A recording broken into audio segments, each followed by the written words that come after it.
This program is a presentation of UCTV for educational and non-commercial use only.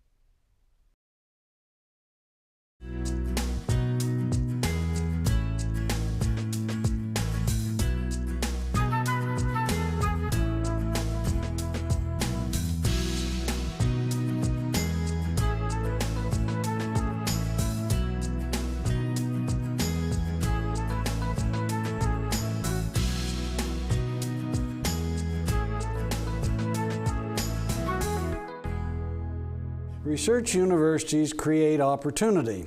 They create opportunity for individual students by inspiring them, educating them, orienting them toward the future, teaching them that they are responsible for their own lives, and preparing them to advance the human condition.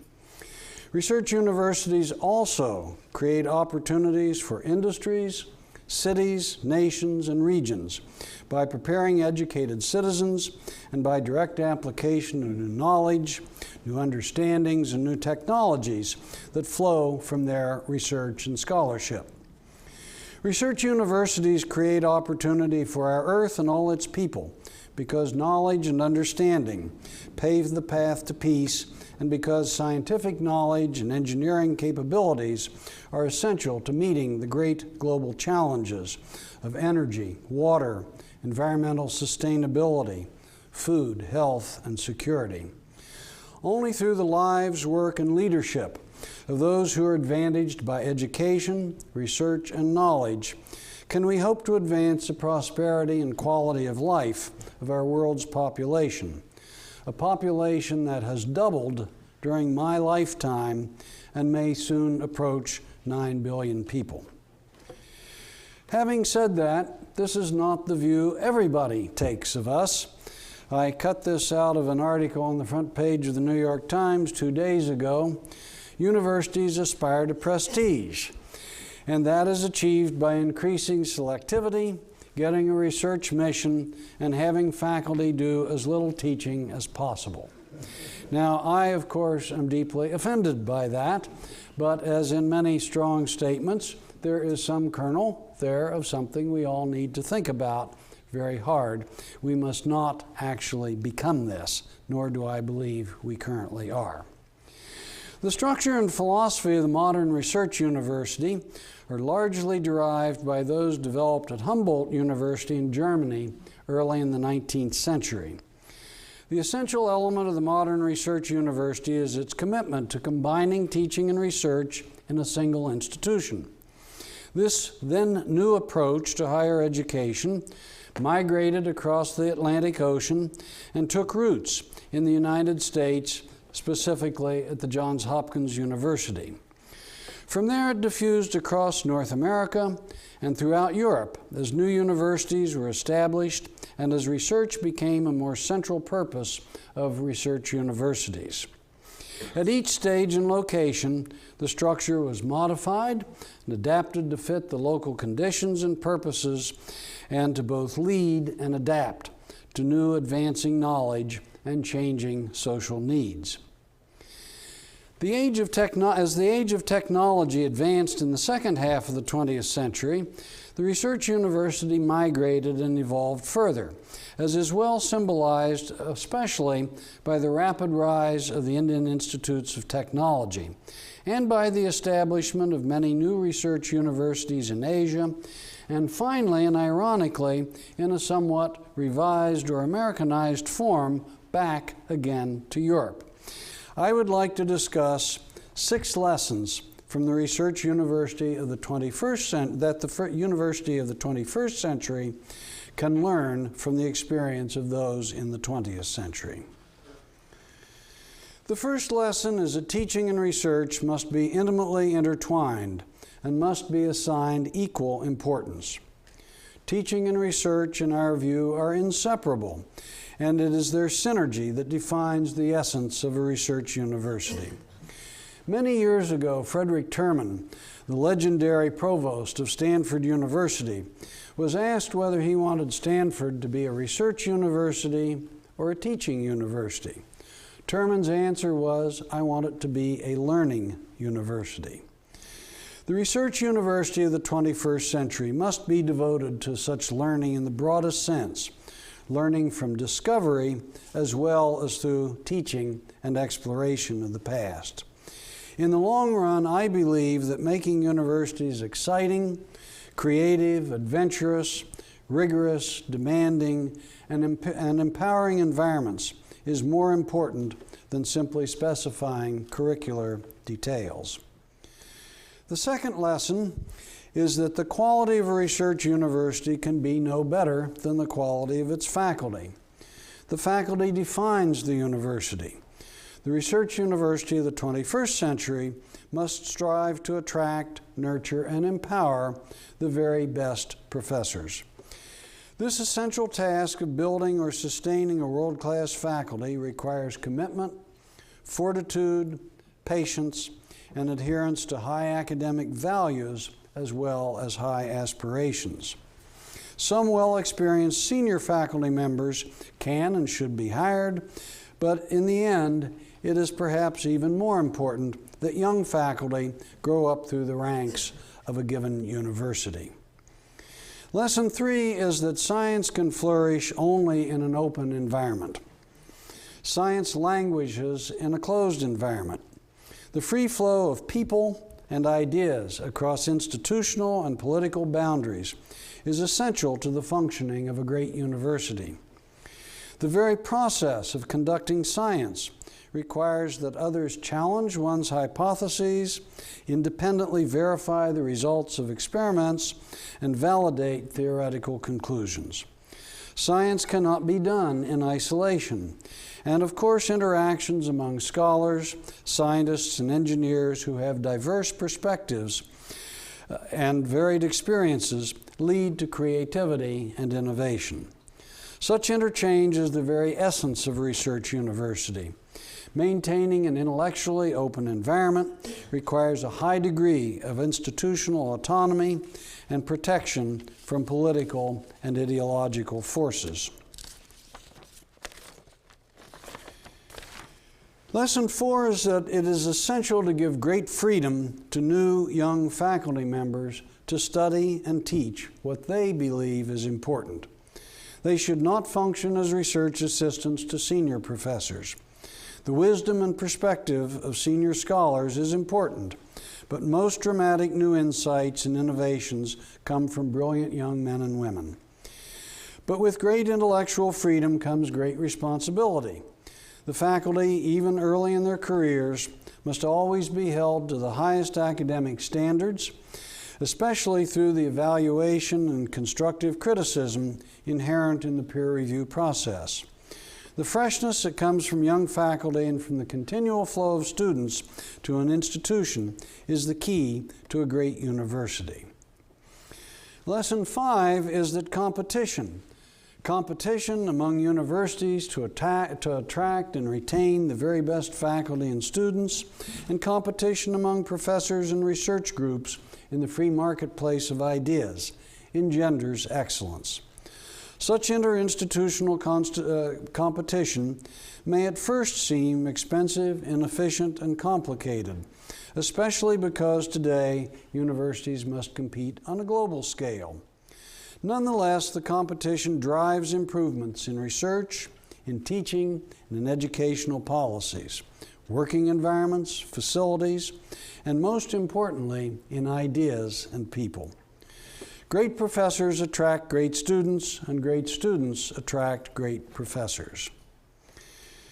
The final lesson, lesson 6, is that fundamental scholarship and research must exist on an equal plane with highly applied research and innovation.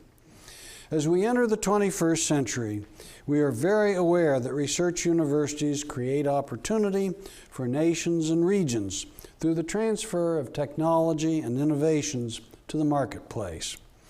Industrially relevant work is increasingly important, and an environment that is entrepreneurial, especially in the intellectual sense, gives rise to relevance in education.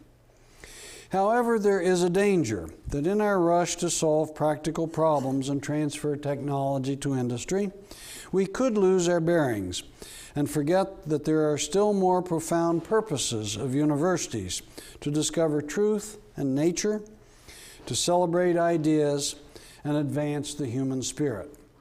We must not allow our universities to become overly utilitarian.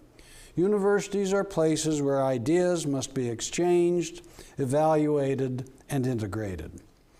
Fundamental, curiosity-driven research conducted to discover truths about nature must play a central role equal to that of research that is applied more directly to industry and to the solution of major problems facing humankind. At my own institution, MIT, pure science and scholarship exist side by side, hand in hand, and with mutual respect, with highly applied, industrially relevant work. Both are conducted with mutual respect, and both are valued. Both are subjected to the same rigorous standards, and they must inform each other. I believe that this is one of the primary reasons why MIT grew to have great stature in the world of universities. Now, with that as a bit of background, I'd like to turn to something Dick asked me to concentrate a little bit on this evening, which is transferring technology to society. But before I do that, I want to present a couple of contextual views that we must keep in mind even as we talk about these very practical applications and implications. Many years ago, Gerard O'Neill at Princeton University did something I wish more people would do. He actually did a very careful study of people who in the past had predicted the future to find out whether or not they were right and why they were right and why they were wrong and so forth. And the main lesson that came out of this is that in predicting the future, we almost always underestimate the rate of technological progress and overestimate the rate of social progress. Martin Luther King said a similar thing much more pointedly. He once wrote that our scientific power has outrun our spiritual power. We have guided missiles and misguided men. So we must always keep these in mind as we talk about what it is of importance that we transfer to the society around us. But nonetheless, science, engineering, and technology are simply essential to meeting the grand challenges facing humankind. The National Academy of Engineering has actually recently formed a very interesting little committee chaired by Bill Perry at Stanford University, our former Secretary of Defense, and had a wide variety of really innovative and accomplished engineers, scientists, and one medical doctor. They're quite diverse. They were from all over the world. It included people like Larry Page, one of the founders of Google, Craig Venter, Bob Langer, Jane Lubchenco, who, by the way, just became the head of NOAA in the new government, and a lot of people like this, Bernadine Healy. And they came up with 14 such challenges, and the goal was to find a set of challenges that they believed were doable, that we could actually meet if we put our minds and our talent and resources to them on a time scale of generally 10 or 20 years. And I'm not going to walk all through that, but my point is that they have to do with things like energy and sustainability, dealing with global warming, treating our environment better. Another group had to do with the role of engineering in improving medicine, and through systems thinking and informatics and so forth, improving the effectiveness and efficiency of the delivery of health care to people, both in the United States and around the world. The third group clustered around the general theme of security with a very broad definition, reducing vulnerability to both human threats, things like nuclear terrorism, and to natural threats as we faced in things like Katrina. And the final group really had to do with expanding and enhancing human capability, and to use the word that those who wrote the report used, human joy. Well, what is it that allows our universities to do this? The story, which many of you know, actually begins toward the end of World War II, and I'll come back to that in just a moment. But the fact is that since the end of the war, we evolved what most of us refer to as the innovation system of the United States. Now, this is a very loosely organized thing. It involves government, academia, and industry doing three things. Through the research, primarily conducted in this case in universities, we create new knowledge and new technology. By educating young men and women, we teach them to create and understand new technology and knowledge themselves. And finally, through our system of entrepreneurship and so forth, move new ideas and technologies to the marketplace as products, processes, and services. Now, toward the end of World War II, President Roosevelt asked Vannevar Bush, who had been in charge of mobilizing the industrial and scientific communities for the war effort, to look ahead because he believed the war was soon going to come to an end. And he wrote a letter to Bush, which is some ways more interesting than the report that Bush finally put out. I'll come back to that in a moment. But here's a sentence that really strikes me. He says, "New frontiers of the mind are before us. And if they are pioneered with the same vision, boldness, and drive with which we have waged this war, we can create a fuller and more fruitful employment and a fuller and more fruitful life." And he then goes on to ask Bush to form a committee and come back with a plan for the nation to do this. And that plan, which all of you know, was called Science, the Endless Frontier, and in fact was delivered not to FDR, but to Truman. I should have changed that because FDR had died. But this was all done in the space of a few months, about 9 months. And that, to this day, is the plan that led to the National Science Foundation that Dick used to head, and to the fact that our universities in this country are our fundamental research infrastructure.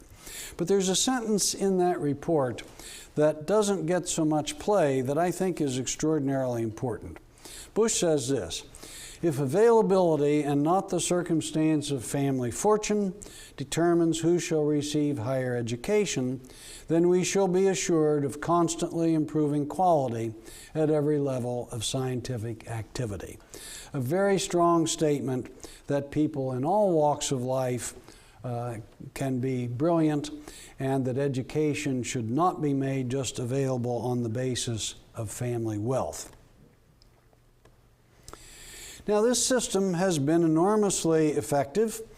Most people who have studied it estimate that 50% or more of our economic growth during the last 60 years in this country was due to technological innovation, and that an awful lot of that innovation actually came from our research universities. Now, that statement is frequently challenged by people who say, well, do you really do things that are important or not? Here is a list of a few things. It's not a random list, I will admit, but a few things that actually came out of our public and private research universities since the end of the war. Computing, the laser, the internet, the fundamentals behind the global positioning satellite system, numerically controlled machining, the basis of all modern manufacturing, the organization and deployment of the World Wide Web, financial engineering. I almost took that off the slide this afternoon, but I decided, to be intellectually honest, I better leave it on. By the way, Tom Friedman had this wonderful statement in his column back in September as things started imploding, and he said, you know, this country needs to get back to making real things based on real engineering rather than financial engineering. So I used that statement in a few talks, and then my friend Andy Lowe at MIT, who's one of the great financial engineers in the world, explained to me that, well, that's only sort of true. What we need are better financial engineers. Much of modern medicine, we could keep on going, certainly the genetic revolution. So very important things do come out of our research universities. Paul Romer, the economist at Stanford, about a decade ago did a study of economic growth in the United States and in the UK.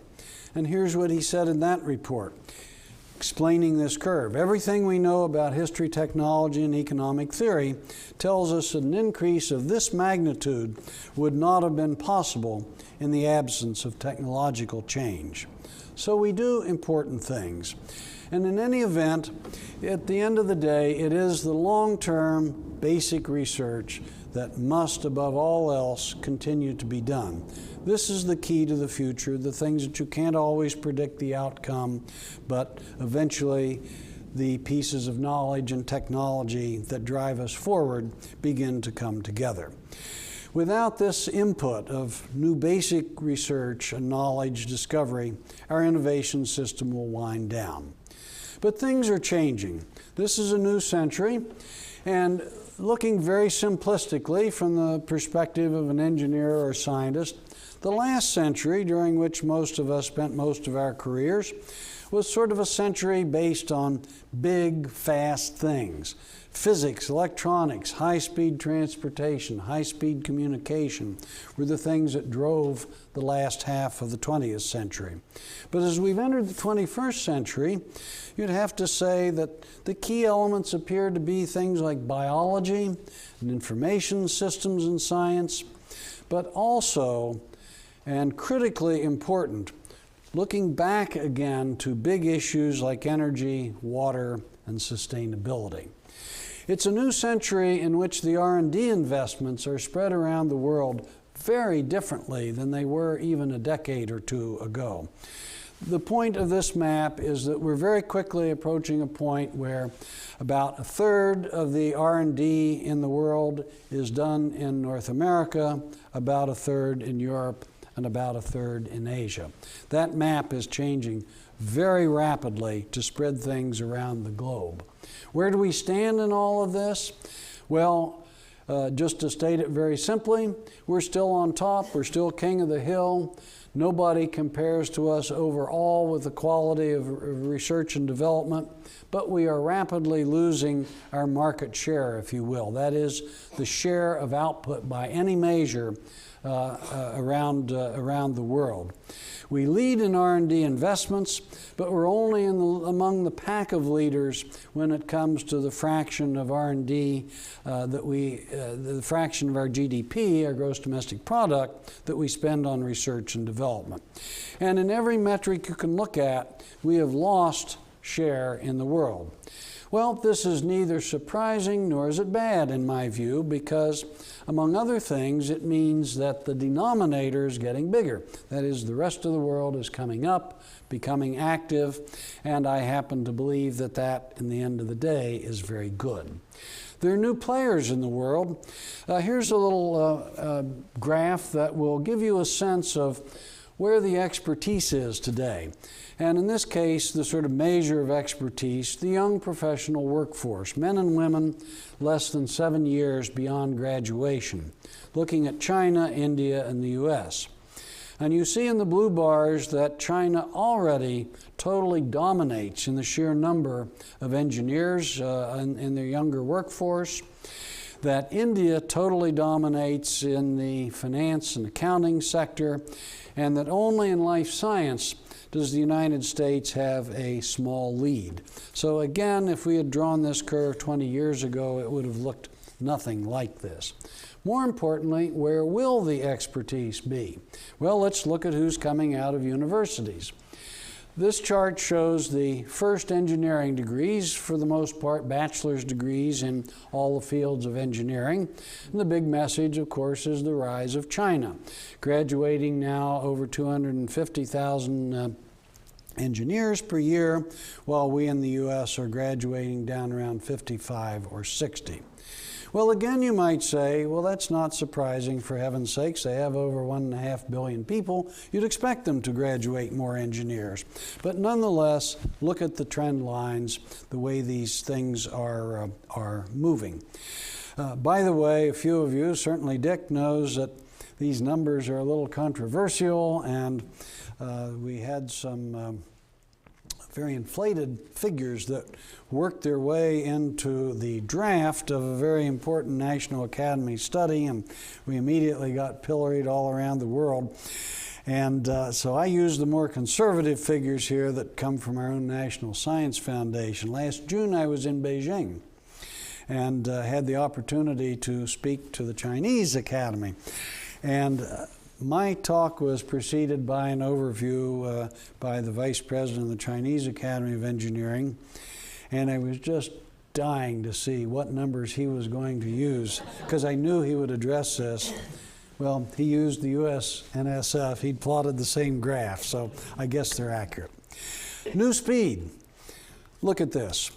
How long does it take a new innovative product to reach a quarter of the population in the United States? If you go back to the automobile, once it was marketed, 55 years. That was literally, in those days, a lifetime. Because don't forget, during the last century, our life expectancy basically doubled, largely because of the input of science and engineering to produce clean water, preserve food, and so forth. But anyway, the automobile took a lifetime. The telephone took about a working career lifetime, 35 years. By the time you got to radios, down a little over 20, personal computer, cell phone, a dozen years. By the time the World Wide Web was launched, 7 years, until 25% of the households in the United States were using the World Wide Web. So when we say things are speeding up, in fact they are. It's a century with new jobs. Here is some historical data and some prognostication. If you go back to 1800, not surprisingly, 90% of the population of the United States lived and worked on farms. They grew food for their own family, then for their communities, then ultimately for the nation. But during that century and a half, as we got up toward 1950, that had dropped to less than 10% and down to just 1 or 2% today, being replaced by what? Manufacturing, by making things. Big things out of metal and wood and plastic and so forth. Then that began to shift, and during the last half century, we've seen a dramatic decline in the United States in the fraction of our workforce in the manufacturing sector, and a corresponding dramatic increase in the number of people working in the service industry, especially that enabled by information technology. Now, there's a very fundamental issue here on which I don't claim to be an expert, but I think many of us are very worried that that might not be a sustainable trend at the end of the day. But who's ready to participate in this new technology-based century?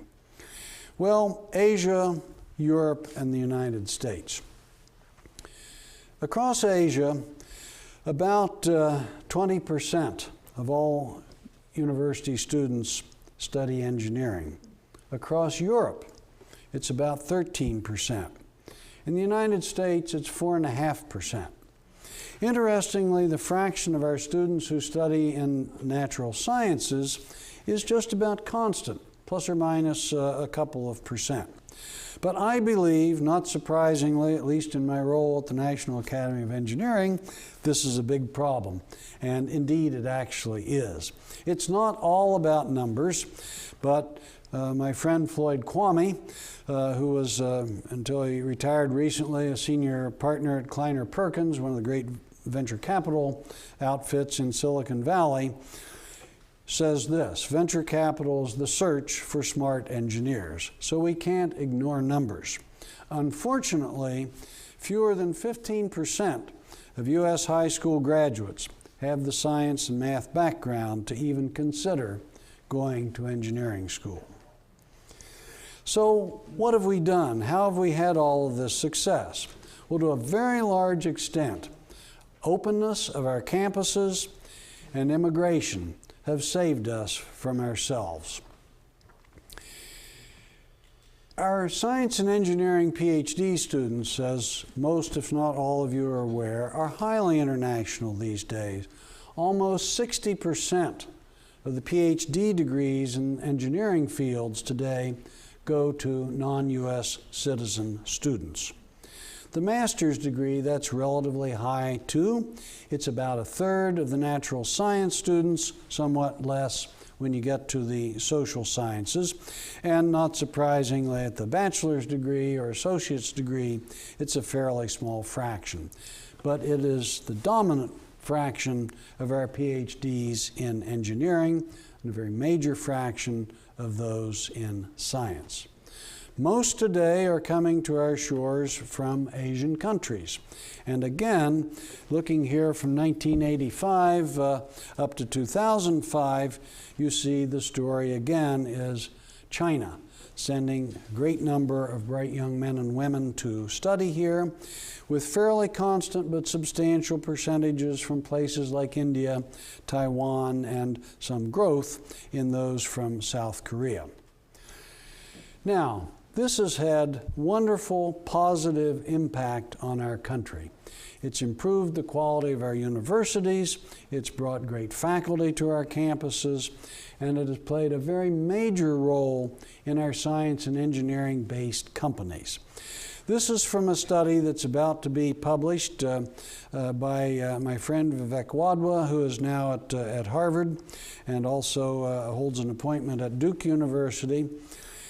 This is a survey about companies that were established during the decade from 1995 to 2005 in semiconductors, computers, and so forth, down to defense and aerospace. These bars represent the fraction of those companies that were started here in the U.S. by immigrants. And you see it's 35% fully in the semiconductor business, computer communications, pretty low in defense for the obvious reasons, and beginning to grow in other fields like bioscience and probably eventually environmental. So we've been very dependent on these extraordinary people who have come here. But the bad news is, for us, they are increasingly returning home. And here's why.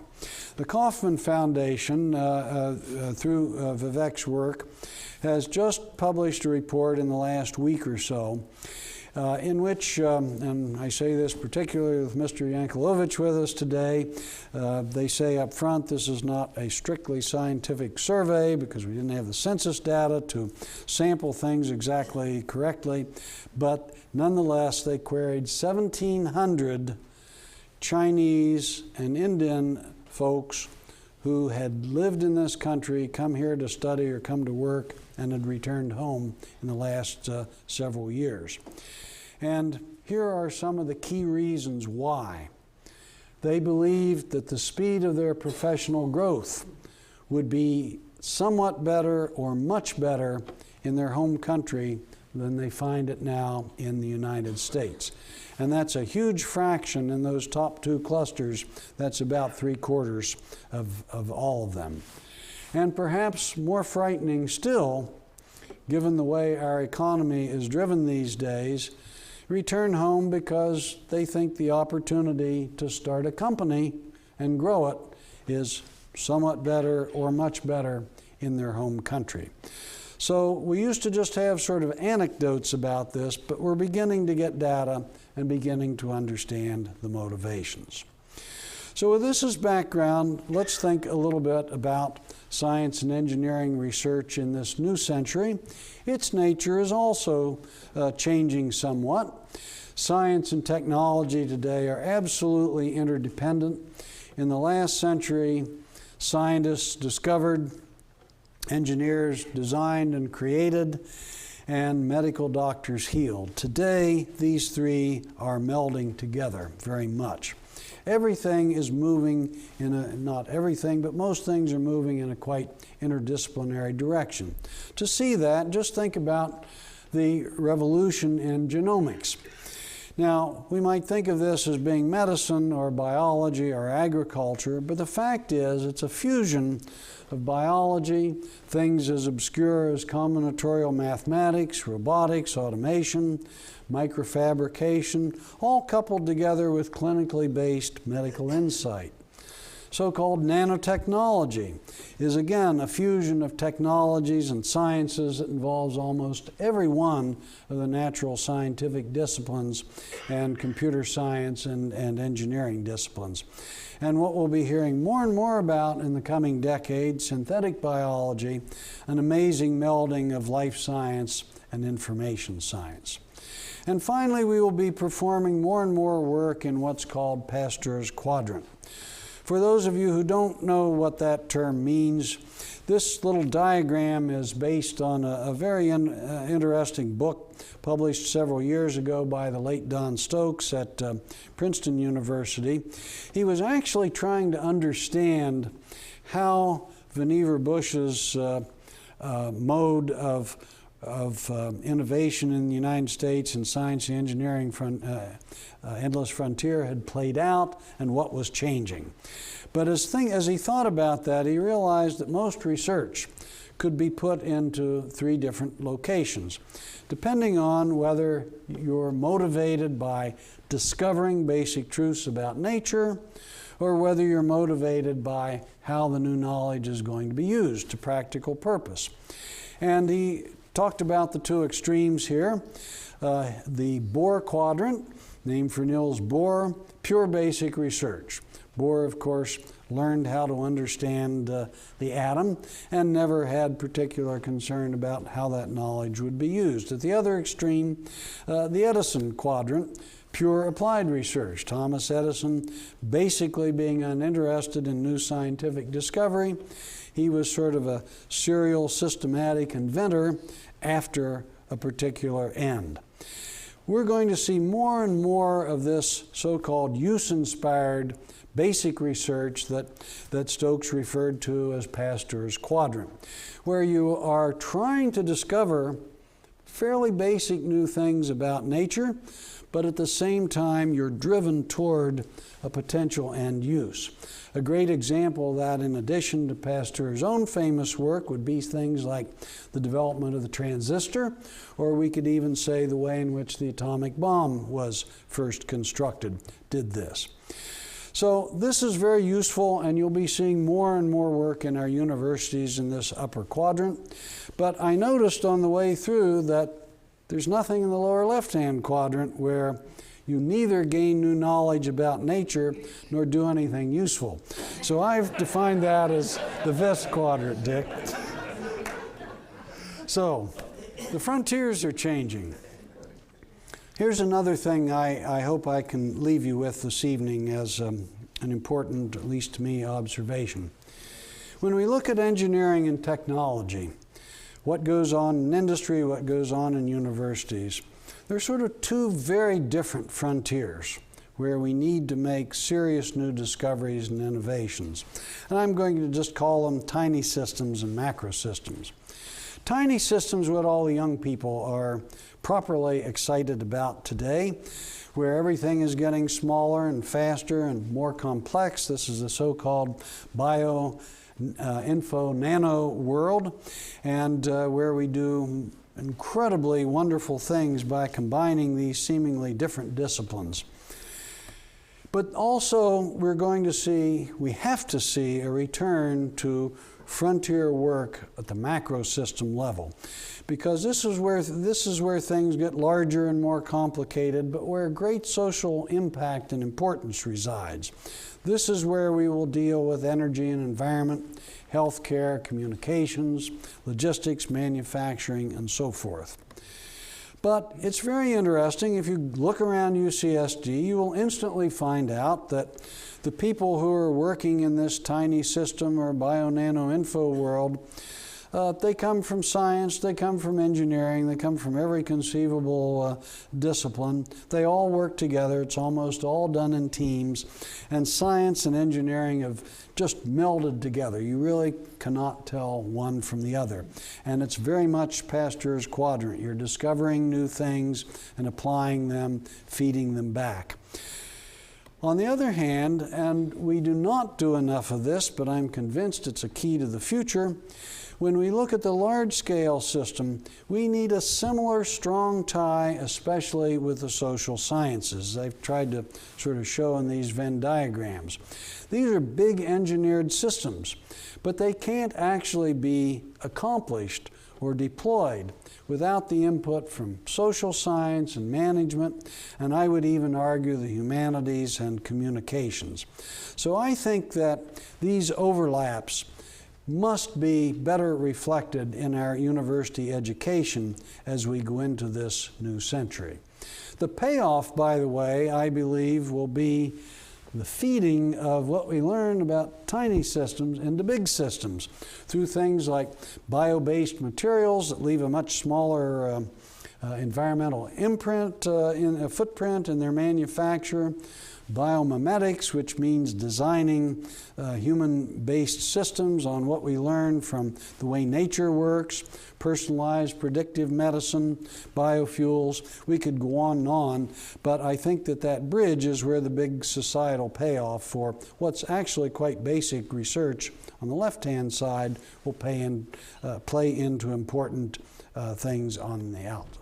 Well, here we are. This is sort of the state of things as I read about it in the newspaper, see it on television, and living in Washington, you certainly hear lots of doom and gloom and talking to people.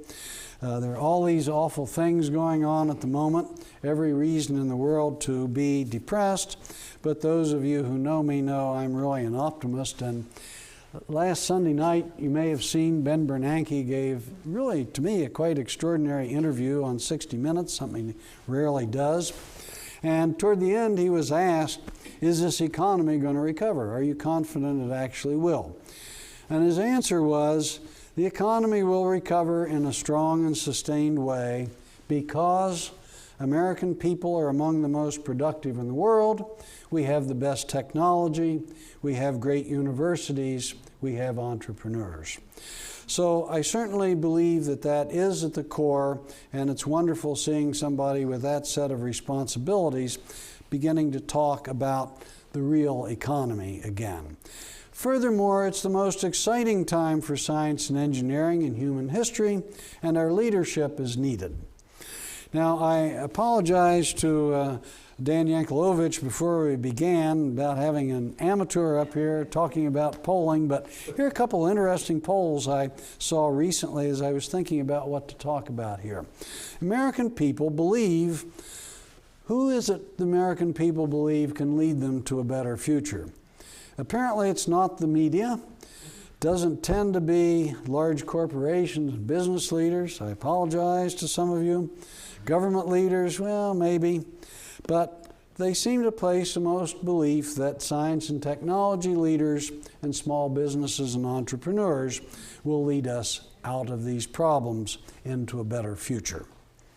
But the public view, and more importantly, the reality, is a lot more complicated than this, because here's an answer to another question from a poll taken just this January.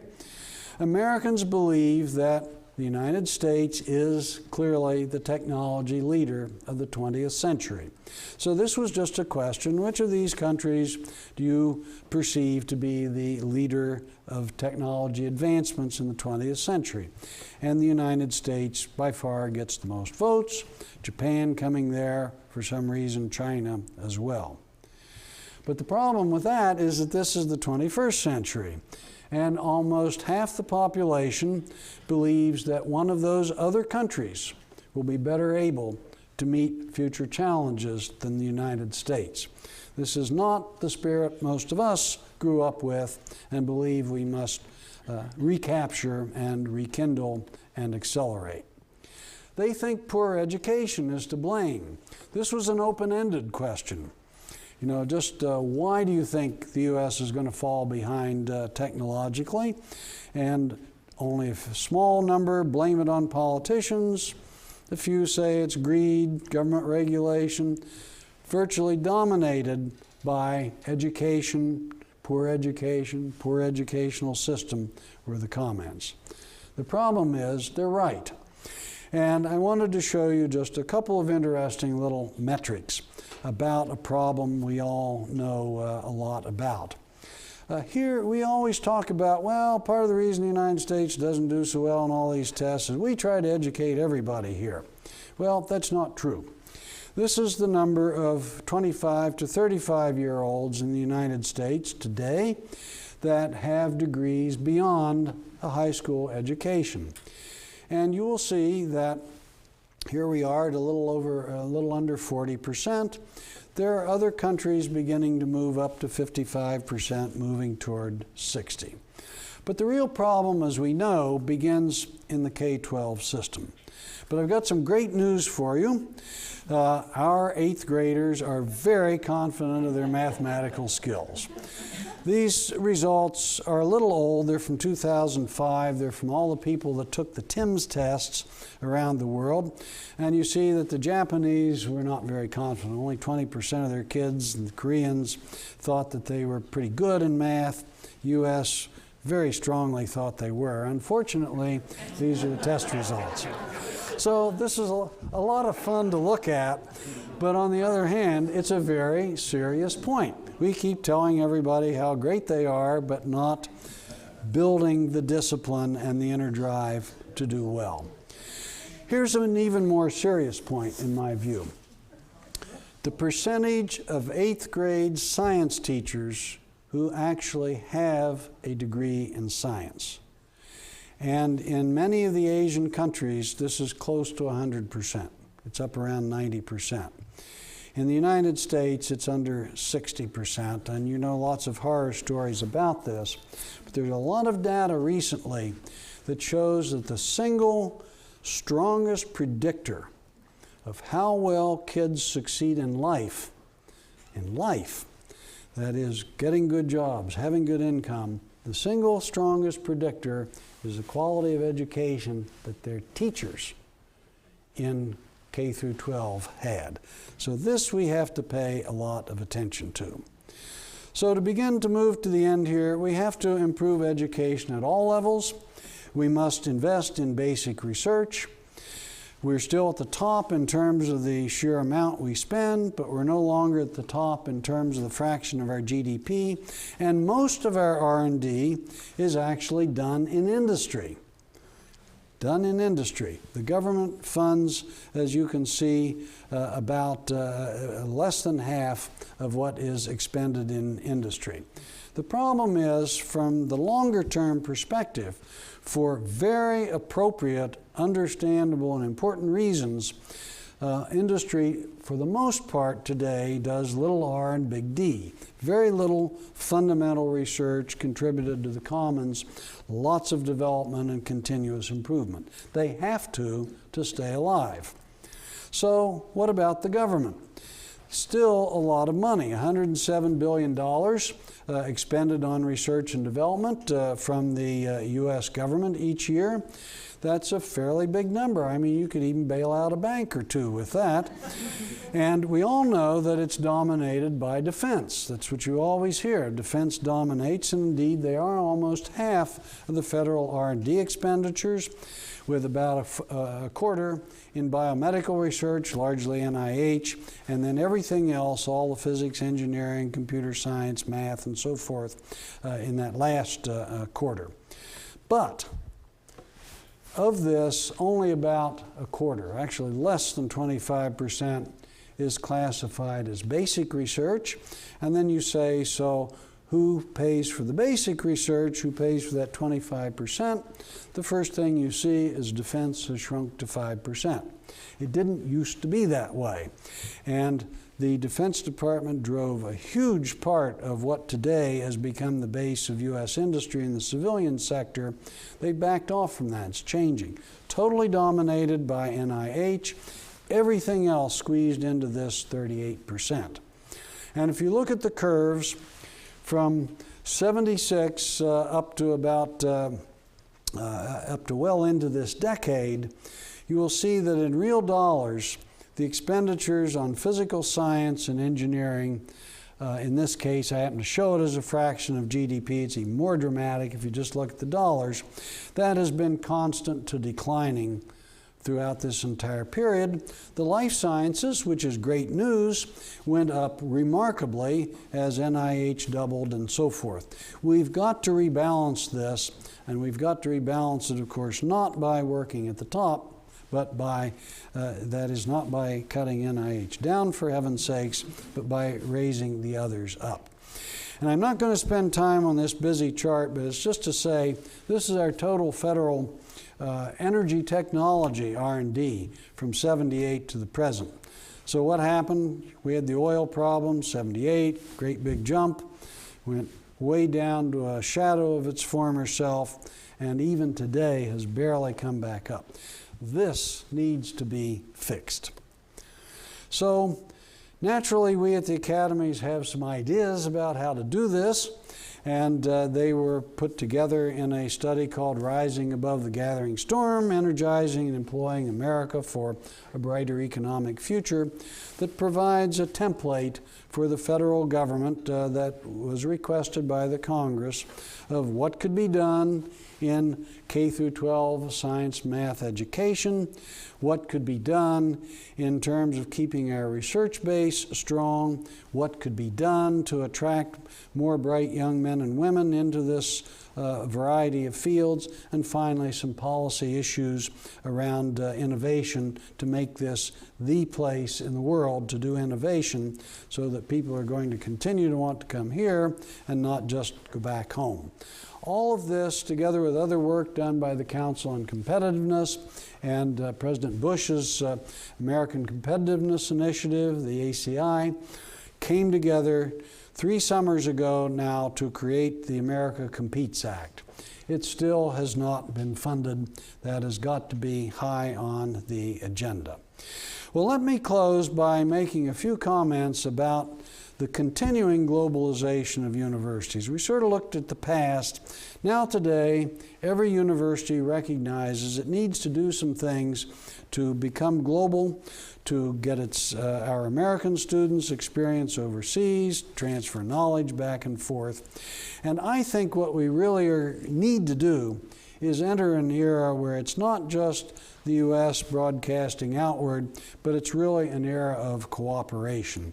And I give one of my favorite examples to this and why openness is so important, why sharing is the mechanism. Here's something a few MIT students, and by the way, I know just from talking to some UCSD students, they could tell similar stories. But a couple of years ago, about 5 years ago now, 2 of our undergraduates got some others together. They conceived, developed, fundraised, traveled, got equipment donated by industry, and mounted a program to take the summer and teach computer science and business to these 70 high school students. Now, what's important about them is that they're 50% Palestinian and 50% Israeli. And these kids did this all by themselves, and it has expanded, and I could spend the evening telling you stories about this, but that energy is out there. So how can we do this? We can have campuses or laboratories in other countries. We can have strategic alliances. But I think even more important, perhaps, is going to be virtual presence in other countries through distance education and through something that Dick mentioned I'm very passionate about because of my MIT OpenCourseware experience, the open content, what I call the emerging meta-university, based on teaching materials, scholarly archives, even operating educational laboratories at a distance. A lot of exciting things are going to happen. And I thought I would end by adding a new bullet point on this. Massive computer games for science and learning. Now, for those of you who are my age or maybe even older, maybe even a little bit younger, you might say, what in the world is this about? Well, take a look at this picture. So there's a very, very complicated part of science that's called protein folding. And if you're going to develop modern drugs and you're going to understand how living systems really work, you've got to analyze and understand, or in some cases design, incredibly complicated molecules, things with tens or hundreds of thousands of atoms in them, all having to obey the fundamental laws of physics and chemistry. You tie up the world's largest supercomputers to resolve these problems of how do you take all the different possible ways these hundreds of thousands of atoms can be configured and find the one that has the lowest total energy state. That's the one that will be stable, that you can create, that you can use. And so this is kind of an interesting scatter diagram where each of those points on there represents a different possible solution to this, and none of them are right until you get down to that one that has the little circle around it. This work is from a guy named David Baker up at the University of Washington. I had the privilege of hearing speak earlier this week. So he, like a lot of other people, had an idea, look, I can't afford the world's biggest supercomputer, so what do? You chain little computers all over the world, and you sign on and volunteer your PC, and when you're not actively using it, it runs a bunch of cycles, and you build up thousands and thousands of these computers, and you solve problems. But David and a few other people have done this, but I think he's probably the real pioneer in this, got to thinking, well, if we're going to use everybody's computer, why don't we use their brains while we're at it? Because it turns out, you'll be glad to know that even today, humans can do a lot of things well that computers can't do. And so what he did was take these horrifically complicated problems, break them into little pieces so you get a nice graphic display like the one I had back here, and then you have the rules and you have to figure out how to bend this and what atom goes next to each other. And if you figure it out and you balance and you get the local minimum of energy, you get 60,000 points. He made a computer game out of it. And right today, there are literally thousands of young people around the world playing this game to see how many points they can get, and they're doing incredibly fundamental science most of them don't even understand. And of course, the best point of all is this is highly instrumented so that we can hopefully, through cognitive science, begin to understand what is it that these humans are doing that the computer doesn't know how to do. So I end with that point just to say that this is a really exciting time, but our research universities are in trouble. I've showed you that we are viewed by many as an expensive luxury, that we have deeply declining state support. I chose not to spend a lot of time on that, but it's perhaps the thing that worries me the most. You're all intimately familiar with it. We have become very dependent on what has been a wonderful resource for us, non-U.S. students. More and more, they're going home, and our basic research is clearly badly underfunded. Yet, our mission has never been more important, and the field of endeavor has never been more exciting, because we create opportunity. We are the core of the U.S. economy, certainly that of the future. We have to deal with globalization, which has a lot of positives as well as a few negatives. We are the key to solving the grand challenges that face us in food and water and health and so forth. And we also have this brave new world where people playing computer games do great science. And then there's the last little unknown I'll leave you here, which is there's a truckload of stimulus dollars out there. This is a hard topic. I'm not going to opine whether it's good, bad, but it's coming. Some of it will come to our universities and our industries, and I think we have a great moral responsibility to try to see that this money is used as effectively as possible. But it's going to be an interesting few years ahead. Thank you very much.